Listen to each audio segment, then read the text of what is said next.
극한의 추위와 고단한 삶 속에서 최선을 다해 살아오신 여러분들에게 주님의 따뜻한 위로와 크나큰 축복이 임하기를 간절히 기원합니다. 오늘 말씀의 제목은 거룩한 회의라고 하는 제목입니다. 오늘은 대림절 넷째 주일이자 내일이면 성탄절 2분할, 그리고 우리 교회가 올 한 해 동안 살림하고 사역했던 것을 결산하는 9번째로 맞는 사무총의 일이기도 합니다. 성탄절이 내일인데, 성탄절은 죄와 어둠으로 가득한 이 세상에 빛으로 오신 예수님을 우리가 기억하는 날이죠. 예수님 이 땅에 오셔서 죄와 어둠으로 어두워진 이 세상을 빛으로 환하게 새롭게 열어주신 그 의미가 바로 성탄의 의미인 것입니다.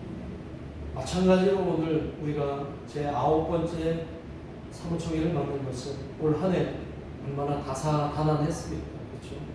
여러 가지 문제도 있었고, 여러 가지 역경도 있었고, 또 좋았던 일도 있었고 했던 그런 모든 일들을 이제 묵은 것으로 두고 내년 새로운 해를 기쁘게 맞이하기 위한 특별한 모임이 또 사무총회의 의미이기도 합니다.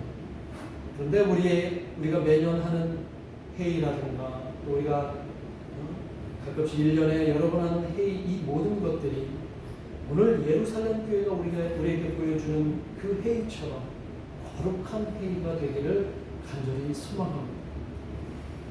오늘 저와 여러분이 읽은 이 말씀은 이 초대교회인 예루살렘 교회가 낡은 인식을 버리고 이제 새로운 복음의 길을 선택하는 아주 대역사적인 그런 의미가 있는 거룩한 회의를 오늘 본문에서 보여줍니다. 이 배경은 바울과 바나바가 1차 선교 여행을 성공리에 마치고 안디옥 교회로 돌아옵니다. 이들이 많은 이방인들에게 복음을 전하고 회개시키고, 이방인들이 스스로 세운 많은 이방인 교회들도 많이 생겼던 겁니다. 근데 항상 호사다마라는 말도 있듯이 꼭 이럴 때, 뭔가 잘 되고 있을 때 문제가 불거집니다. 소위 유대 출신이라고 하는 신자들이 그 이방인 교회를 돌아다니면서 그들에게 이렇게 주장하고 다니는 거예요. 너희들이 이방인인데 너희들이 진정으로 하나님의 구원을 받으려면 예수 믿는 것만으로는 안 되고 할례를 받아야 돼.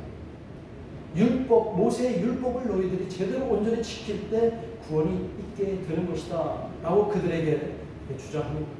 그러니까 이방인들은 생전 율법을 듣도 보도 못했는데, 아니 유대인들은 자신들이 늘 율법 속에서 살았기 때문에 또 태어난 지 8일 만에 할례를 하고, 이런 과정들이 자신들에게는 자연스러운데 이방인들에게는 어떻겠어요? 아니 성인이 된 사람들, 나이 많은 사람들에게 할례를 얘기하니 이게 가당키는 한 일이에요. 도저히 그들은 받아들일 수 없는 상태에서 이제 이게 문제가 된 거예요.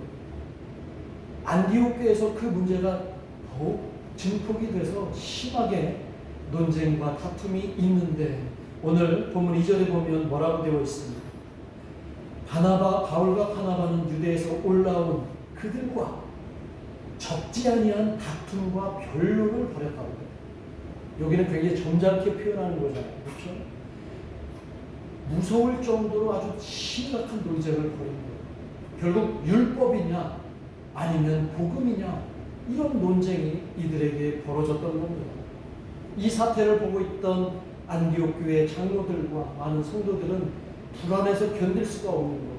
그 이방인들이 대다수인 안디옥 교회 성도들은 이거 속히 예루살렘 교회로 바울과 바나바 우리 목회자가 빨리 가서 예루살렘 교회에서 이 문제에 대해서 해결을 줄 수 있는 결론을 얻어갖고 오십시오 라고 해서 바울과 바나바를 파견을 급하게 보냅니다. 바울과 바나바가 예루살렘 교회로 가면서 이방인 교회들을 두루 돌리고, 아니 유대인들이 세운 교회들을 두루 다니면서도 이방인들에게 하나님이 하셨던 일들을 전했더니 모두가 기뻐하고 하는데, 유독 유대에서 온 신자들이 그렇게 율법적인 사고로 하나님의 구원관을 갖고 있는 것입니다. 바울과 바나바가 예루살렘 교회에 도착하자 많은 사도들과 장로들이 그들을 환대합니다. 그리고 바울과 바나바가 그들에게 선교 보고를 해요. 하나님께서 우리가 이방인들에게 복음을 전했더니 우리에게 이런 놀라운 역사를 펼치셨다고 그들에게 선교 보고를 합니다. 그런데 그런 와중에 소위 바리새파 출신, 옛날에 유대교 바리새파였던 사람들이 개종을 하고 예수님을 믿게 된 사람들 가운데 몇 사람이 강하게 그들에게 바울과 바나바에게 소리를 치면서 주장하는데, 오늘 본문 15절에 보면 뭐라고 얘기하냐면 이방인에게 할례를 행하고 모세의 율법을 지키라 명하는 것이 마땅하다, 이렇게 주장을 합니다. 그리고 나서 그들이 또 격렬하게 논쟁과 토론을 일삼는 거예요. 이 상황을 심각하게 본 사도들과 장로들이 안 되겠다, 전체 회의를 시작해야 되겠다. 예루살렘 교회 모든 성도와 또 원로들과 사도들과 장로들이 모여있는 소위 예루살렘 제1차 공회의가 이때 벌어지게 되는 거예요. 그리고 오늘 본문 7절에 보면 그들에게 많은 변론이 있었다. 많은 변론이 있었다는 얘기는 감론을박하고 치열하게 논쟁을 했다는 거예요. 모세의 율법을 지켜야 하나님의 구원이 있는 것이다. 그리고 나서 예수님을 그리스도로 믿을 때 온전한 구원이 있는 것이다 라고 주장하는 파가 있는 것 반면, 하나님은 이제 모세의 율법은 폐기하셨고 온전히 믿음으로 하나님의 구원을 우리가 이룰 수 있다라고 주장하는 그런 사람들이 경론을 벌이고 있는 거예요. 하나님의 구원이라고 하는 그 본질적인 문제에 대해서 그들이 치열하게 논쟁하는 그들의 모습, 격하게 토론하는 그들의 모습을 통해서 저는 또 다른 감동을 얻게 돼요. 하나님의 교회, 하나님이 허락하신 교회는 그냥 조용히 어떤 일방에 의해서, 한 사람에 의해서 그냥 교회가 가면 되는 게 아니구나. 뭔가 본질을 놓고 치열하게 경론하고 토론하고 그리고 논쟁할 때 그 교회는 건강성을 유지할 수 있구나, 그 사실에 저는 은혜를 받았습니다. 이 말은 뭐냐면 원래 교회는 시끄러운 곳이라는 거예요. 이해가 되세요? 교회가 시끄러운 곳이라는 거예요. 본질에 관해서는 침묵하면 안 된다는 거예요. 본질에 관해서는 치열하게 치고받고 토론하고, 그래서 서로 하나님의 결론, 하나님이 주시는 뜻을 이해하고 결론을 얻어야 되는 것이 바로 교회입니다. 교회가 지나치게 절간 같으면 교회가 건강하지 못하는 거예요. 그런 의미에서 초대교회부터 교회는 끊임없이 토론과 논쟁이 있었던 것입니다. 본질에 대해서 이렇게 자유롭고 뜨거운 토론과 논쟁이 있는 것은 너무나 교회의 건강성을 위해서 중요하다는 것을 깨닫게 됩니다. 본질에서 벗어나지 않으면 자유롭게 토론하고 논쟁하고 하는 것이 교회라는 것이죠. 물론 본질이 아닌 것으로 서로 논쟁하고 잦은 논쟁을 하면 교회가 오롯이 설 수가 없습니다. 그때는 교회가 건강을 잃어버릴 것입니다.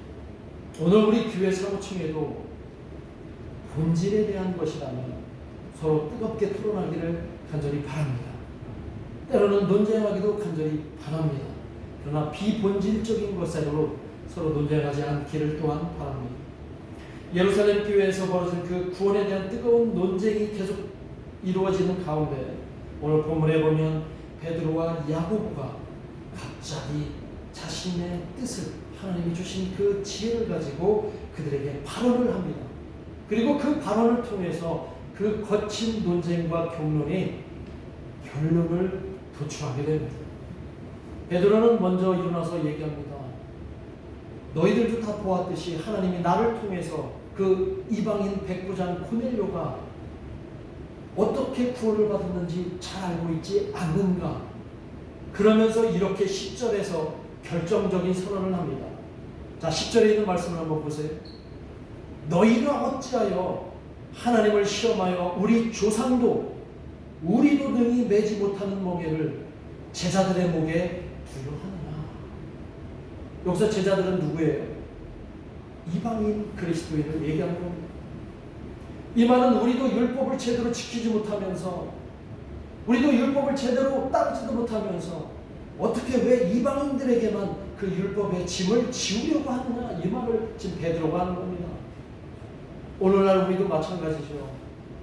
우리가 가지고 있는 어떤 율법적인 사고로 다른 사람을 함부로 정죄하거나, 왜 나는 이렇게 신앙생활 잘하는데 왜 저 사람은 저렇게 못하는가, 왜 율법을 지키지 않는가, 이런 식으로 함부로 얘기하지 말라는 겁니다. 그러면서 베드로의 이 말은 뭐냐면, 할례라고 하는 것은 이제 더 이상 구원의 조건이 아니라 그렇게 말씀합니다. 그러면 구원의 조건이 뭐냐? 그것은 우리가 그리스도를 믿는 믿음으로 구원받는다 라고 얘기하는 겁니다.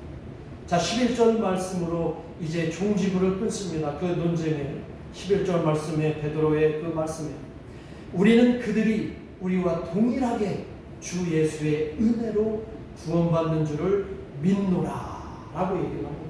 이것은 믿음으로 그들도 이제 구원받았다라고 선언을 합니다. 구원은 율법이 아니라 믿음으로만 가능하다라고 하는 이 베드로의 선언이에요. 자, 이때 이 베드로의 그 선포를 누가 보았습니까? 바울과 바나바가 봤지. 특히 바울이 그 소리를 듣고서 늘 마음속에 기억한 다음에 그가 이제 거의 죽을 날이 얼마 남지 않았고 자신이 걸어온 그 신앙의 길을 완전히 에피스로 집대성한 책, 거룩한 책 로마서를 기록하지 않습니다. 그 로마서의 1장에 바로 그 베드로가 했던 그 선언을 똑같이 기록하면서 이것만이 우리가 하나님의 구원을 받을 수 있는 유일한 길이라고 그렇게 기록합니다. 로마서 1장 17절 말씀, 이 말씀이 로마서 전체를 꿰뚫고 있는 핵심 키입니다. 로마서 1장 17절 말씀을 한번 같이 읽어보겠습니다. 시작. 복음에는 하나님의 의가 나타나서 믿음으로 믿음에 이르게 하나니 기록된 바 오직 의인은 믿음으로 말미암아 삽니다. 아멘입니까? 아멘. 믿음으로 말미암아 산다라고 분명히 바울은 그 베드로의 선포를 기억하고 이렇게 기록했을 겁니다. 그런데 여기서 끝나는 게 아니에요. 이 거룩한 말씀이 시간이 한참 흘러서 중세 때 로마 카톨릭이 형식과 전통과 또 불필요한 믿음으로 그들이 본질을 흐리고 있고 형식주의에 매몰되어 몰락해가던 그 카톨릭을 향해서 큰 소리로 개혁하라라고 외쳤던 젊은 사제가 나타납니다. 그 젊은 사제가 누구일까요? 누구일까요? 마르틴 루터 아닙니까? 그 마르틴 루터가 아무리 생각해도 그 카톨릭이 요구하는 성인을 숭배해야 되고 그 다음에 성상을 숭배해야 되는 그 카톨릭의 요구가 도저히 이해할 수가 없고 헌금을 많이 내면 죄를 면하게 한다는 그 면제부가 도저히 이해할 수 없고 하나님은 그런 하나님이 아니라 분명히 바울이 우리에게 전해준 로마서 1장 17절의 말씀에 무릎을 탁 치고 그가 오직 믿음으로 오직 그리스도로 구원받을 수 있음을 온 만방에 펼치는 종교개혁의 문을 열게 되는 거예요. 그리고 비텐베르크 성문 앞에 95개 조항의 가톨릭의 잘못된 것 반박문을 탁하니 붙이게 됩니다.